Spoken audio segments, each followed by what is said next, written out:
네, 오늘 우리에게 주시는 하나님의 말씀은 스가랴 4장 1절에서 14절까지의 말씀입니다.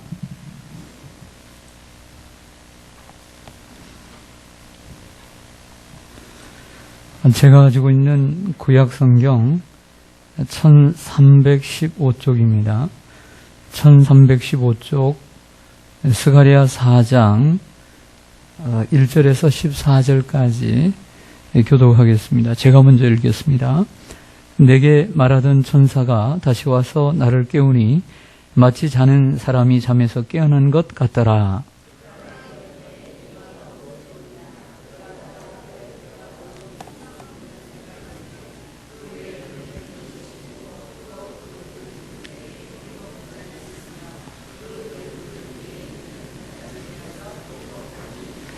그 등잔대 곁에 두 감람나무가 있는데 하나는 그 기름 그릇 오른쪽에 있고 하나는 그 왼쪽에 있나이다 하고,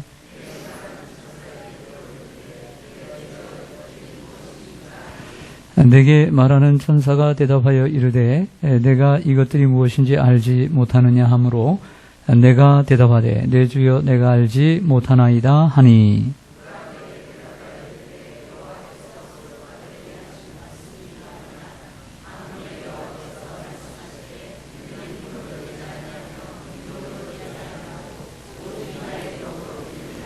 큰 산아 내가 무엇이냐? 내가 스룹바벨 앞에서 평지가 되리라.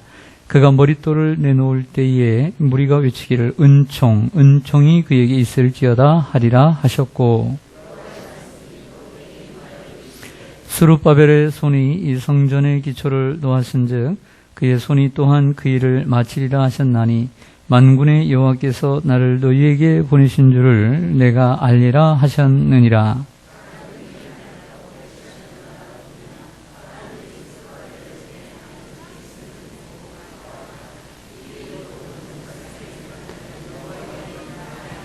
내가 그에게 물어 이르되 등잔대 좌우에 두 감람나무는 무슨 뜻이니까 하고,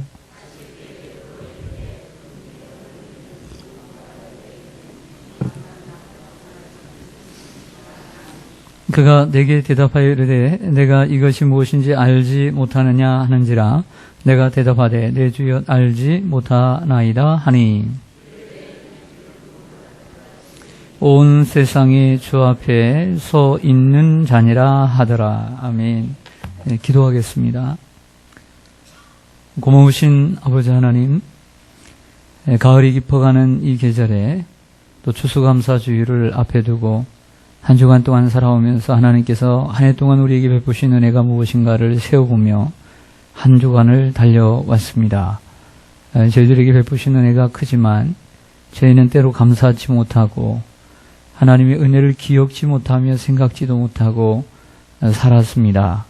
주여 용서해 주시옵소서. 하나님, 이 감사절을 통해서 정말 하나님의 은혜가 무엇인가를 하나님 깨닫는 시간들이 되게 하여 주옵시고 우리 모두가 감사하는 자가 되게 하여 주옵소서. 주님, 오늘 이 늦은 밤 또 가을비가 내리는 가운데서도 원근각처에서 주의 전을 사모하며 올라온 발걸음이 있습니다. 하나님, 길은 막히고 아버지 하나님의 어려운 가운데서도 사모하는 마음으로 나왔사오니 하나님 충만한 은혜를 내어 주옵시며 저들에게 필요한 말씀으로 저들의 가라앉은 심령과 답답한 인생의 길을 열어주시옵소서. 수능을 치른 우리의 자녀들이 있습니다. 하나님, 얼마나 수고를 했을까요? 하나님 기억하여 주옵시며 하나님 저들의 길을 인도하여 주시옵소서. 예수님의 이름으로 기도드리옵나이다. 아멘. 할렐루야. 우리 앞에 대해 서로 인사하겠습니다. 반갑습니다. 사랑합니다. 축복합니다. 바벨론 포로에서 돌아온 남유다 사람들이 성전 건축을 하려 했지만 사마리아인들의 반대와 대뇌적인 여러 가지 문제로 성전 건축이 16년 동안 지연되고 있었습니다. 이에 하나님께서는 학개와 스가랴 두 선지자를 보내어 성전 건축을 돕습니다. 학개는 2장에 걸쳐서 성전 건축을 위한 응원과 격려의 메시지를 전달했지요. 하지만 스가랴는 그 7배인 14장에 걸쳐서 성전 건축과 또 메시아의 도래, 또 메시아가 세우실 하나님 나라의 그 왕국에 대한 메시지를 전해주고 있습니다. 그 전반부의 1장에서 6장까지는 서론과 함께 8가지의 환상을, 스가랴가 본 환상을 우리들에게 소개해주고 있는데요. 오늘은 그 5번째 환상을 여러분들과 함께 살펴보고자 합니다. 5번째 환상은 오늘 스가랴 4장인데요. 제목은 여러분들 책에 있는 대로 순금 등잔 때와 두 감람나무 환상입니다. 좀 길긴 하지만 한번 따라하겠습니다. 순금 등잔 때와 두 감람나무 환상. 네, 이것은 이번에 그 5번째 환상은 두 그림의 조합이라고 할 수 있습니다. 순금으로 된 등잔, 근데 등잔대입니다. 등잔대와 그 양옆에 있는 두 감람나무의 이러한 두 그림의 조합이라고 볼 수 있고, 또 이 두 그림을 따로따로 설명해 주는 것을 보게 됩니다. 1절부터 3절까지를 좀 잠시 보실까요? 네게 말하던, 이게 네게는 스가랴입니다. 스가랴에게 말하던 천사가 다시 와서 스가랴를 깨우니, 스가랴가 자고 있었는지 잘 모르겠습니다. 마치 자는 사람이 잠에서 깨어난 것 같더라. 그가 내게 묻되, 천사가 묻되 내가 무엇을 보느냐? 내가 대답하되 내가 보니 순금 등잔대가 있는데 그 위에 기름 그릇이 있고 또 그 기름 그릇 위에 7 등잔이 있으며 그 기름 그릇 위에 있는 등잔을 위에서 7 관이 있고 그 등잔대 곁에 두 감람나무가 있는데 하나는 그 기름 그릇 오른쪽에 있고 하나는 그 왼쪽에 있나이다 하고. 아멘. 사실 제가 여러분들에게 좀 사진을, 그림을 좀 보여드리려고 했는데 여러 군데서 나온 그림, 우리가 일반적으로 그 성소에 있는 3가지가 있죠. 향단과 그리고 진설병과 7 촛대가 있습니다. 살구꽃 형상으로 되어 있는 대가 하나 있고 또 양쪽으로 이렇게 있는, 펼쳐져 있는 7대가 있는데 꼭 그건 아니에요. 또 7 금 촛대도 아니에요. 오늘 이 환상은 이것도 저것도 아닌 금으로 된 이런 등잔대이긴 하지만 형상을 제대로 그린다면 어떻게 될까? 이런 생각을 해봤습니다. 순금 등잔대가 있는데 생각해 보세요. 상상으로 그려보세요. 그 위에는 기름 그릇이 있어요. 등잔대 위에 그릇이 있다는 거예요. 근데 그 그릇은 기름을 담는 그릇입니다. 또 그 기름 그릇 위에 7 등잔이 있대요. 7 등잔이 있어요. 그리고 그 기름 그릇 위에 있는 등잔을 위에서 그 등잔 위에 7 관이 있습니다. 좀 상상이 가시나요? 네. 그래서 이것은 정확하게 말하면 그 성소에 있는 등잔대하고도 다르고 요한계시록에 말하는 7 금촛대하고도 좀 다른 그릇이 있고 거기엔 기름이 있고 거기에는 또 촛대가 있고 그 촛대 위에는 또 관이 씌어져 있는 이러한 형상입니다. 그래서 제가 아무리 그 사진을 좀 찾아보려고 했는데 여기에 적당한 그림이라고 생각지를 인정을 못 하겠더라고요. 그래서 안 보여드리는 것이 좋을 듯하고 제가 그림 솜씨가 좋아서 그려보려고 했지만 그림 솜씨가 안 좋아서 자신이 없었습니다. 여러분들이 한번 상상해서 한번 그려보시기를 바랍니다. 있는 대로 이런 이 등잔대 곁에 두 감람나무가 사람처럼 툭 오른쪽과 왼쪽에 서 있는 이런 그림의 조합입니다. 그러면 하나씩 살펴보죠. 여기에 있는 대로 먼저는 내가 무엇을 보느냐라고 얘기합니다. 그리고 내 주여 이것들이 무엇입니까? 이렇게 질문을 하죠. 그랬더니 내가 이것들이 무엇인지 알지 못하느냐? 마치 알아야 되는데 내가 이것도 모르니? 라고 말씀하십니다. 그래서 솔직하게 스가랴가 얘기합니다. 내 주여 내가 잘 알지 못합니다. 여러분 우리가 누가 물어볼 때 모르면 어떻게 대답해야 돼요? 아는 것처럼 대답하면 안 됩니다. 모르면 모른다라고 정확하게 진실되게 대답하는 것이 좋습니다. 할렐루야.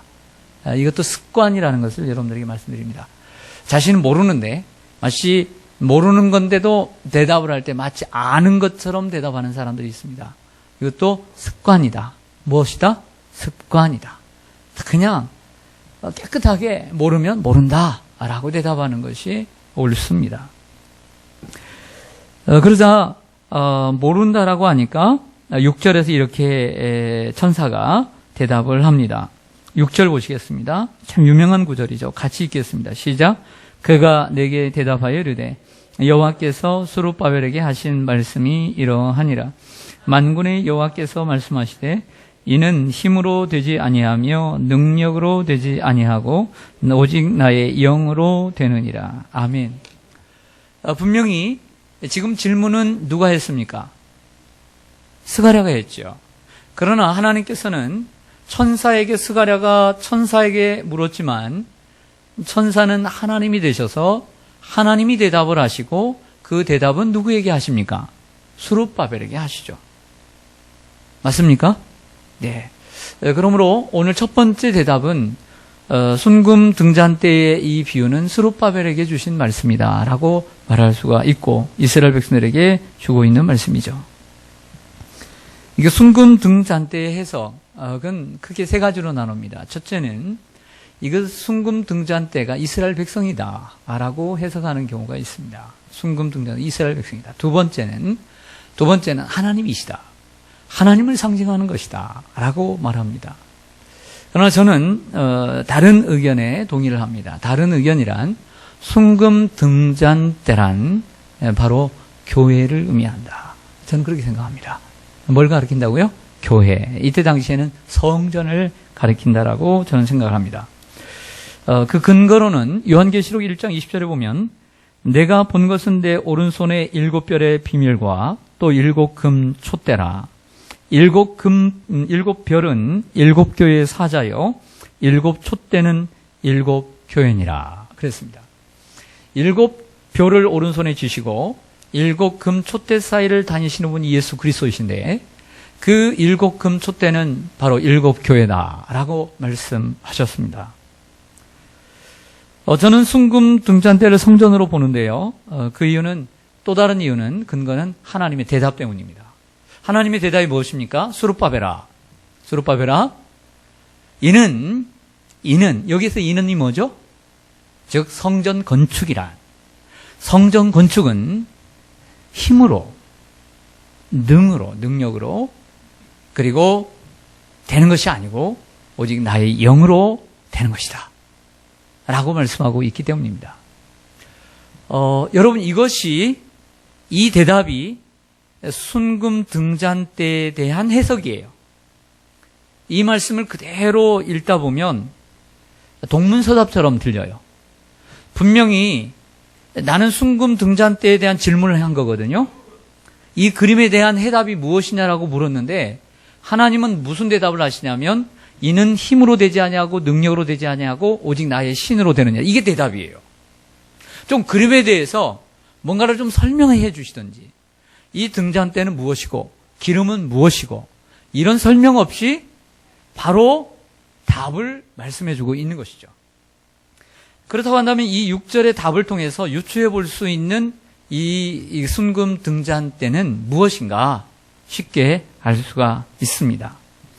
바로 그것은 이 하나님의 답을 통해서 알 수 있는 것은 바로 이는 즉 순금 이 등잔대 7줄기로 되어 있는 그리고 거기에 기름이 있는데 바로 이것은 하나님의 성전이죠. 하나님의 성전, 이 성전은 무엇으로 되느냐? 하나님의 영으로 된다는 것입니다. 하나님의 영.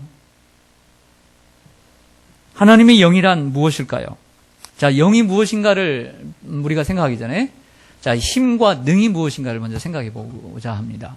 이는 힘으로 되지 아니하고. 힘은 뭘까요? 맞습니다. 여러분들이 가지고 있는 힘입니다. 이 육체적인 힘, 인간의 힘, 우리의 힘이 무엇입니까? 재력이죠. 물질이죠. 사람의 돈이죠. 성전건축은 이처럼 재력으로, 돈으로, 혹은 사마리아인의 여러 가지 반대의 반대를 무찌를 수 있는 군사적인 힘, 그들을 막을 수 있는 군사적인 힘, 그리고 재력, 그리고 인간의 육체적인 그 공사를 하려고 하면 당시에는 기계의 힘보다는 사람의 힘이 들어가야 되는 거예요. 육체적인 사람의 힘으로 성전 건축은 이루어지는 것이 아니요, 나의 영으로 되는 것이다. 할렐루야. 여기 영이란 여러 가지 의미가 있겠지만 저는 그 의견 가운데 성령을 가리킨다고 저는 봅니다. 하나님의 영의 역사는 창세기 1장 2절부터 시작합니다. 하나님이 천지를 창조하실 때 수면에 운행하시는 성령이 천지 창조에 함께 하셨습니다. 하나님의 성령은 하늘과 땅을 지으시는, 온 우주 만물을 지으신 능력이 있습니다. 홍해를 가르고 합치기도 하는 영입니다. 성령은. 또 에스겔서 37장에 보면 그 수많은 마른 뼈들을 군대로 만드는 능력이 바로 영, 생기에 있었습니다. 오순절에 바람처럼 불처럼 임한 성령이 바로 온 세계 땅끝까지 복음을 증거하는 능력의 영이 된 줄로 믿습니다.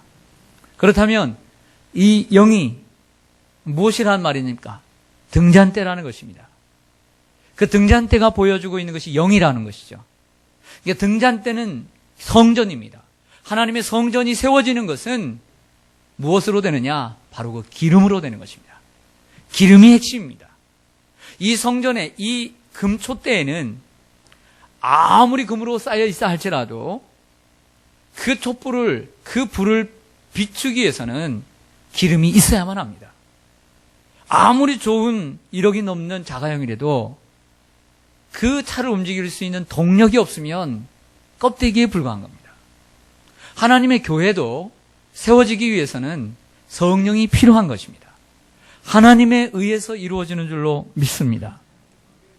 등잔을 교회로 생각한다면 그 생명력은 등잔대에 흐르는 기름, 즉 성령에 좌우된다고 할 수 있습니다. 기름이 있어야 등잔대에 불을 비출 수 있기 때문입니다.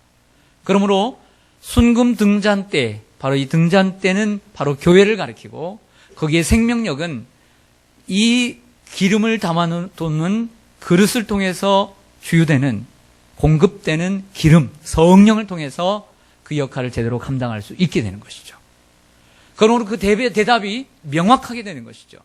하나님의 성전 건축은 사람의 힘으로 사마리아인들과 대적할 수 있는 군사적인 힘이 아닌, 그 성전을 건축할 수 있는 사람의 육체적인 힘이 아닌, 그 모든 제목을, 그리고 나무와 돌과 여러 가지를 공급할 수 있는 사람의 재력에 있는 것이 아니요, 그리고 그 성전을 설계하고 건축하는 사람의 능력에 있는 것이 아니라 하나님의 영에 있다. 할렐루야. 하나님의 능력에 달려있는 줄로 믿습니다. 그러므로 하나님의 대답은 동문서답이 아닌 정확한 그 형상에 대한, 환상에 대한 해석이라고 할 수가 있습니다. 두 번째로 11절부터 14절로 가보겠습니다. 내가 그에게 물어 이르되 등잔대 좌우의 두 감람나무는 무슨 뜻이니까? 스가랴가 참 질문을 좋아하죠. 지지난주부터 보면 12절에 다시 그에게 물어 이르되 금 기름을 흘리는 두 금관 옆에 있는 이 감람나무 두 가지는 무슨 뜻이니까 하니 물었습니다. 여러분들 생각나시죠? 지난주에도 스가랴가, 지지난주에도 스가랴가 질문을 많이 합니까? 안 합니까? 하죠. 어제 저에게 어떤 분이, 평신도가 저에게 대뜸 이렇게 질문을 했습니다. 목사님 행복하십니까? 그래서 제가 물었습니다. 목사에게 행복하냐고 묻는 사람은 당신 처음이요. 제가 물었습니다. 그러나 그분이 얘기합니다. 질문을 해야 대화가 되죠. 정확합니다. 맞는 말입니다. 우리도 하나님 앞에 질문을 던지는 사람이 돼야 돼요. 질문을 던질 때 하나님과 대화가 되는 것이죠. 우리 서로 인사해 보겠습니다. 당신 행복하십니까? 당신은 행복하십니까? 자, 이제 대답할 시간을 드리겠습니다. 질문만 하고 끝날 줄 알았죠? 자, 대답을 하겠습니다. 시작. 네. 여러분 중에는 진짜 행복해서 행복하다고 대답하신 분도 계시고, 내가 그래도 집 사고, 내가 권사인데 행복 안 하다고 하면, 이렇게 열심히 주의를 하는데 행복 안 하다고 하면 덕이 안 될까봐, 창피할까봐 오늘 행복합니다라고 반신반의하면서 대답한 분도 계실 것이고, 아니면 솔직하게, 정말 솔직하게 행복하지 않아서 행복하지 않아요 라고 대답하신 분도 계실 것입니다. 어쨌든 오늘 이 두 번째 감람나무도 질문으로 시작해서 질문으로 끝납니다. 무엇입니까? 이렇게 묻지요. 그랬더니 이번에도 또 마찬가지예요. 야, 너 그것도 모르냐? 하나님 또 이렇게 대답하십니다. 당연히 알아야 되는 거 아니니? 선지자야? 야, 모르겠어요, 하나님. 그랬더니 답을 주십니다. 13절에 오면 그가 내게 대답하여 이르되 내가 이것이 무엇인지 알지 못하느냐 하는지라. 내가 대답하되 내 주여 알지 못하니이다 하니 이르되 이는 누구라고요? 기름 부음 받은 자 둘이다. 기름 부음 받은 자 둘이다. 즉 그리스도 둘이다라는 거죠. 온 세상의 주 앞에 서 있는 자다. 주님 앞에 서 있는 자다 라고 말씀하고 있습니다. 이 두 감람나무는 누구일까요? 사람처럼 보입니다. 왜? 기름 부음 받은 자. 당시의 기름 부음은 세 사람들에게만 주어졌죠. 왕, 그리고 선지자, 제사장이죠. 이 사람들 속에서 찾아야 합니다. 그 다음에 구약의 많은 사람들 가운데 오늘 이 본문의 맥락 속에서 쉽게 찾을 수 있죠. 당연히 이 두 사람은 정치적인 지도자인 왕의 역할을 감당하고 있는 총독 스룹바벨이요. 그리고 종교적으로 대표에 있는 대제사장인 여호수아. 바로 이 두 사람. 오늘 성전 건축의 책임을 지고 있는 이 두 사람이 바로 두 감람나무인 것입니다. 이건 확실합니다. 그런데 우리가 질문을 해봐야 됩니다. 왜 이 두 사람은 이 성전, 이 순금 등잔대 옆에 좌우에 서 있었을까요? 왜 그들은 좌우에 서 있을까요? 이런 질문을 좀 던져봤습니다. 하나님은 왜 그 좌우에 그들을 세우셨을까? 분명히 이것은 성전 건축에 중요한 역할을 하는 사람들이기 때문입니다. 너무너무 중요한 사람들이기 때문에. 그리고 그 사람들의 역할 가운데 가장 중요한 것은 그 촛대에 기름이 떨어지지 않도록 기름이 계속해서 흘러 그 성전의 불을 밝힐 수 있도록 하는 공급자였기 때문입니다. 할렐루야. 그 역할을 하는 거죠. 그 역할을. 그래서 어떤 이단들은 이 스가랴의 말씀 가운데 두 감람나무, 두 증인을 가리켜 자기들이라고 얘기합니다. 자, 이 말은 두 감람나무를 가리키면서 자기다라고 가리키는 이유는 자기들이 바로 그리스도요. 자기들이 하나님께 보내는 선지자, 참 선지자라고 말하고 싶어서 그렇게 가리키는 것입니다. 모두 다 이단입니다. 오직 두 감람나무는 예수 그리스도밖에 없습니다. 할렐루야. 예수 그리스도. 그분이 참 감람나무이십니다. 여기에 이 둘은 예표의 사람으로서 제사장이요. 그리고 왕으로서 이 땅에 오셔서 하나님의 나라를 이루시며 하나님과 인간의 세상에 공급자가 되어주시는 성령을 가져다 주시는 예수 그리스도. 그분이 바로 이 두 감람나무인 줄로 믿습니다. 하나님은 언제나 한 손에는 7 촛대를 그리고 한 손에는 7별 교회 사자들을 붙들고 계시는 것이죠. 이걸 통해서 알 수 있는 것은 하나님께서는 하나님의 지도자들을 통해서 교회의 지도자들을 통해서 하나님은 일하신다는 것을 우리들에게 보여주고 있습니다. 그 이유 가운데 하나는 오늘 또 하나의 중요한 말씀, 6절과 함께 여러분들이 마음속에 또 여러분들 기억하고 있는 말씀은 바로 7절이죠. 우리 7절을 좀 보실까요? 같이 읽겠습니다. 7절. 시작. 큰 산아, 내가 무엇이냐? 내가 수룹바벨 앞에서 평지가 되리라. 그가 머릿돌을 내놓을 때에 무리가 외치기를 은총이 그에게 있을지어다 하리라 하셨고. 아멘. 큰 산아, 내가 무엇이냐? 큰 산이 무엇입니까? 오늘 수룹바벨 앞에서 성전 건축을 16년 동안이나 방해하고 있는 사마리아의 이러한 세력들, 내적으로 겪는 여러 가지 문제들, 앞에 산적해 있는 모든 삶의 문제들, 성전 건축을 방해하는 모든 장애물들, 이것이 다 큰 산인 거죠. 큰 산아, 내가 무엇이냐? 수룹바벨 앞에서 평지가 되리라. 하나님은 수룹바벨에게 위로하시고 격려하시며 응원하십니다. 왜? 하나님의 지도자들이 힘을 잃으면 아무것도 못하기 때문에. 하나님의 사람들을 하나님은 격려하십니다. 왜? 하나님은 이처럼 하나님의 사람들 통해서 일하시기 때문입니다. 롯이 떠나가자 아브라함이 자식도 없이 너무나 쓸쓸했습니다. 보기 좋은 땅을 향해서 떠나갔습니다. 그때 하나님은 홀로 남아있는 아브라함에게 찾아오셨습니다. 아브라함아, 이 동서남북을 바라보아라. 이 모든 것이 너의 것이다. 너의 자손을 이곳에 편만하게 내가 만들어 주리라. 할렐루야. 그 말을 들었을 때 아브라함이 얼마나 위로가 되었을까요? 여러분, 우리가 평안할 때 주님의 음성이 들려지는 것이 아닙니다. 여러분 주위에 사람이 떠나갈 때, 아무도 없다고 생각되어질 때, 육체가 아파할 때, 고통스러울 때, 절망의 상황 가운데 하나님의 음성은 잘 들리게 되는 것입니다. 야곱이 형 에서의 장자권을 빼앗고 도망을 칩니다. 하루 동안 96km를 달려 루스라고 하는 베델에 도착합니다. 베개를 돌을 베고 하고 꿈을 꾸는데 하늘의 사닥다리가 닿고 그 하나님의 음성이 들려옵니다. 야곱아, 내가 너와 함께 하리라. 내가 너를 떠나지 아니하리라. 내가 다시 여기에 돌아올 때까지 너를 떠나지 아니하고 너를 지켜주리라. 할렐루야. 아버지 배신하고 형 배신하고 자기를 쫓아와서 언제나 등을 찔러서 죽일지 모르는 그 두려움 속에서 하나님은 그에게 말씀하시는 것이죠. 위로와 격려를 해주십니다.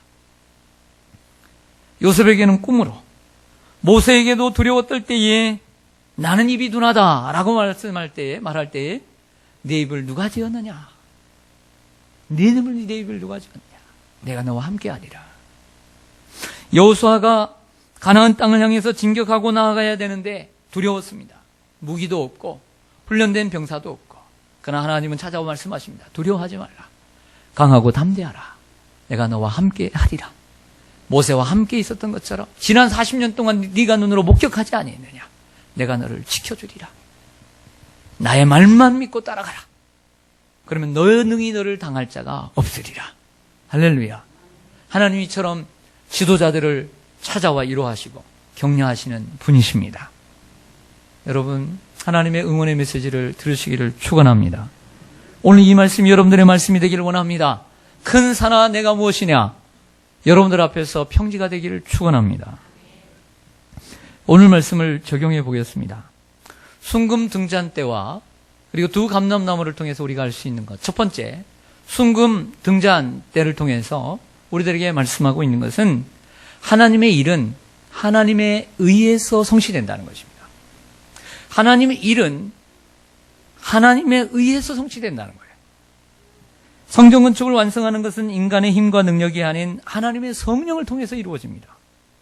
하나님께서 성령으로 성전 건축을 가능하게 하시고 또한 완성하십니다. 그렇다고 해서 하나님께서 인간의 역할과 또 인간의 책임을 완전 배제하는 것은 아닙니다. 오늘 본문에서 스룹바벨과 여호수아 역할을 매우 강조했습니다. 그래서 하나님께서 혼자 일하시는 것은 아니에요. 사람의 역할과 그리고 사람의 책임이 있습니다. 하지만 그 사람의 역할과 사람의 책임만으로는 하나님의 일을 절대 할 수 없다. 이것을 우리에게 가르쳐 주는 것이죠. 하나님의 개입하심과 하나님의 인도하심이 절실히 요구되기 때문입니다.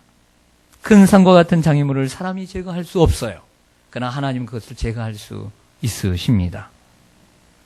지금까지 지내온 것 주의 크신 은혜인 줄로 믿습니다. 곰곰이 우리 한 해를 돌아보면 또 설교를 준비하다 보면 한 해 동안 정말 하나님의 은혜에 감격의 눈물이 흐르지 않을 수가 없었습니다. 여러분, 정말 나의 나된 것은 모두 다 하나님의 은혜입니다. 내가 노력해서 여기까지 왔다면 하나님께 대한 감사가 없을 것입니다. 그러나 잘 생각해 보세요. 생각해야 돼요. 그래서 감사는 think라고 하는 생각이라는 단어에서 왔어요. 그래서 thank가 되는 거죠. 생각해야 합니다. 내가 재력이 있고 내가 건강이 있고 내가 능력이 있어서 여기까지 온 것이 아닙니다. 하나님의 도우심이 있었기 때문입니다.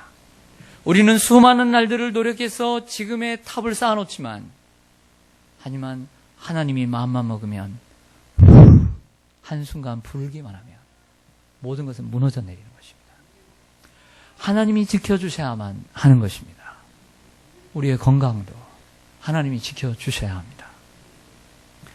왜냐하면 우리는 우리의 그 잘남을 통해서 하나님은 우리를 무너뜨릴 때가 있기 때문이죠. 왜냐하면 내 자랑하는 것, 내가 그래도 붙잡고 있었던 것, 그것 가지고 무너지게 하는 거예요. 왜? 내 능력이 없었다는 걸. 여기까지 산 것이 내 능력이 아니라 하나님의 도우심이라는 것을 깨닫게 하기 위해서 내 자랑을 치시는 것입니다. 여러분의 사업도 여러분들의 가정도 하나님이 지켜주신 줄로 믿습니다. 그러나 하나님이 축복해 주시고 감사하는 사람도 돼야 되지만 어려운 중에도 먼저 감사하고 또 감사하고 미리 감사하는 사람이 되기를 원합니다. 그 사람은 훌륭한 사람이에요. 두 번째로 두 감람나무의 이 환상을 통해서 우리가 알 수 있는 것은 하나님의 역사는 하나님께 신실한 자들을 통해서 이루어진다는 것입니다. 따라서 하겠습니다. 하나님의 역사는 하나님께 신실한 자들을 통해 이루어집니다. 네. 본명 모든 것은 하나님이 하십니다. 그러나 하나님은 혼자 일하시지 않습니다. 이 성경이 말씀하고 있습니다. 하나님은 힘들어도 돌아가도 오래 걸려도 사람을 통해서 꼭 일하셨습니다. 하나님은 아브라함을 통해서 일하셨습니다. 그를 빚어 만드셨습니다. 요셉을 통해 일하셨고 모세를 통해서 일하셨고 여호수아를 통해서 일하셨고 사무엘을 통해서 일하셨고 다윗을 통해서 일하셨습니다. 오늘 이 시대에 오늘 성전 건축이 지연되는 이 상황 가운데 중단된 이 상황 가운데 하나님께서 스룹바벨과 그리고 여호수아 두 사람을 통해서 일하시고 싶었던 거죠. 오늘 이 시대도 하나님께서 사용하시고자 싶어하는 사람들이 있습니다. 여러분도 그런 분들 되시기를 소망합니다. 근데 누가? 하나님께 신실한 자들이. 마지막으로 오늘 10절을 같이 좀 읽어보겠습니다. 10절에 같이 읽겠습니다. 시작. 작은 일의 날이라고 멸시하는 자가 누구냐? 사람들이 스룹바벨의 손에 다림줄이 있음을 보고 기뻐하리라. 이 일곱은 온 세상에 두루 다니는 여호와의 눈이라 하니라. 아멘. 여기서 첫 소절에 있는 작은 일의 날이라고 멸시하는 자가 누구냐? 여기에 초점을 좀 맞춰보고자 합니다. 이전까지 학개와 스가를 통해서 우리가 알 수 있었던 것은 이전의 솔로몬의 건축 성전보다 지금의 스룹바벨의 성전이 별것 아니다라고 보잘것없다라고 여기던 사람들이 있었습니다. 또 이 성전 건축을 방해하는 사마리아 사람들, 그리고 유대인들 가운데서도 계속해서 성전 건축이 이루어지지 않자 그것이 별거 아니라고 생각되는 사람들도 있었을 것입니다. 어떤 사람들이 성전 재건을 보잘것없는 일, 작은 일이라고 멸시하는 사람들이 있었다는 얘기죠. 그래서 하나님이 아셨어요. 하나님이 아시고 지적하는 것입니다. 어찌 성전 건축이 비록 조그마한 성전이지만 그 성전 건축을 작은 일이라고 멸시하고 보잘것없다라고 무시하는 자들이 있느냐? 그 스룹바벨의 손에 다림줄이 있는 것을 보리라. 즉 성전 건축이 완성되는 것을 보리라. 그것을 기뻐하리라. 이런 말씀인 것이죠. 여러분, 우리가 알고 있는 이 세상의 큰 일들, 어찌 그 큰 일들이 크게부터 시작하는 것이 있습니까? 하나도 없습니다. 모두 다 어떤 한 사람이 감동을 받아서 작게 시작한 일들이 크게 시작하게 크게 된 줄로 믿습니다. 작은 일부터 시작되는 것입니다. 그것이 어떻게 크게 될지 모르는 것입니다. 우리도 인생을 살아가면서 그런 마음을 갖지 않습니까? 지금 여러 매체에 나오는 큰 어떤 단체들, 좋은 어떤 나눔과 섬김의 단체들, 그런 거 보면서 야, 저거 누가 시작했을까? 네, 여러분들도 할 수 있어요. 여러분들이 시작하는 그 운동을 통해서 그 운동이 커질 수 있는 거예요. 그건 크게부터 시작됐습니까? 사람들이 멸시하기도 하고 무시하기도 하고 그랬을 것입니다. 그러나 분명한 신념을 가지고 하나님께 받은 사명을 가지고 시작했으니까 그렇게 크게 된 것이죠.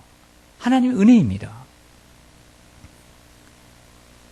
하나님은 사람들의 눈에 보이는 큰 일만 기억하는 게 아닙니다. 하나님은 작은 일도 기억하십니다. 그래서 오늘 10절에 뭐라고 말씀합니까? 하나님의 눈은 일곱이라. 완전 수입니다. 하나님은 사람들이 보는 큰 일만 보는 눈이 아니라 보이지 않는 곳에서도 작은 일에 충성하는 사람들의 그 일도 하나님은 일곱 눈을 가지고 보시고 계신다는 거예요. 기억하고 계신다는 것입니다. 할렐루야. 그래서 성도님들과의 이 대화 가운데 그런 간증을 들을 때가 정말 어떤 전율이 흐르죠. 하나님이 이렇게 하셨습니다. 하나님이 이렇게 사용하십니다. 그럴 때에 과거에 하나님께서 그 일을 기억하시고 하나님이 나를 기억해 주셨어요. 그 말을 들으면 막 전율이 쫙 흘러요. 하나님이 기억해 주셨어요. 여러분, 하나님 앞에 여러분들이 작은 일이라 할지라도 최선을 다하시기 바랍니다. 지난주에 우리 집사님 따님을 만나서도 그 얘기를 했어요. 그 얘기했어요. 다른 교회를 다니는데 제가 그랬습니다. 사람이 뭐라고 하든 사람이 알아주든 알아주지 않든 작은 일에 충성하라. 교회에서 작은 일에 충성하십시오. 하나님 앞에서. 제가 그런 얘기를 했어요. 그분의 뇌리에 좀 남기를 바랍니다.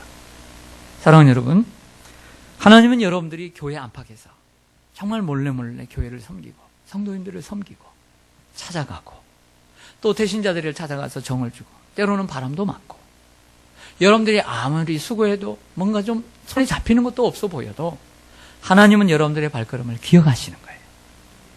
이사야는 나가는 데마다 3,000명씩 5,000명씩 나왔습니까? 아니에요. 벌거벗고 몇 년 동안을 다녔는데 3년 동안을 다녔는데도 주님께 돌아오는 사람이 없고 멸시를 받았어요. 그러나 하나님은 그 이사야가 벌거벗고 3년 동안 다니는 것도 하나님은 기억하셨어요. 그래서 성경이 기억하셨죠. 하나님이 예레미야의 눈물을 받으셨어요. 여러분들이 눈물 흘리며 기도하는 것도 하나님은 아시는 것이죠. 일곱 눈을 가지고 계시니까. 사람들에게만 보이는 것이 중요한 것이 아니라 작은 일에도 하나님은 여러분들 기억하고 계신 줄로 믿습니다. 하나님은 보잘것없어 보이는 것들도 흔쾌히 사용하셨습니다. 모세의 지팡이도, 다윗의 물매도, 삼손의 턱뼈도, 어린아이의 도시락도 크게 사용하셨습니다. 하나님 여러분의 작은 섬김과 헌신도 귀하게 사용하실 줄로 믿습니다. 하나님의 일을 가벼이 여기는 자, 하나님도 그 사람을 가벼이 여길 것입니다. 하지만 하나님의 일을 귀하게 여기는 자, 하나님은 그 사람을 귀하게 여길 것입니다. 아멘. 기도하겠습니다.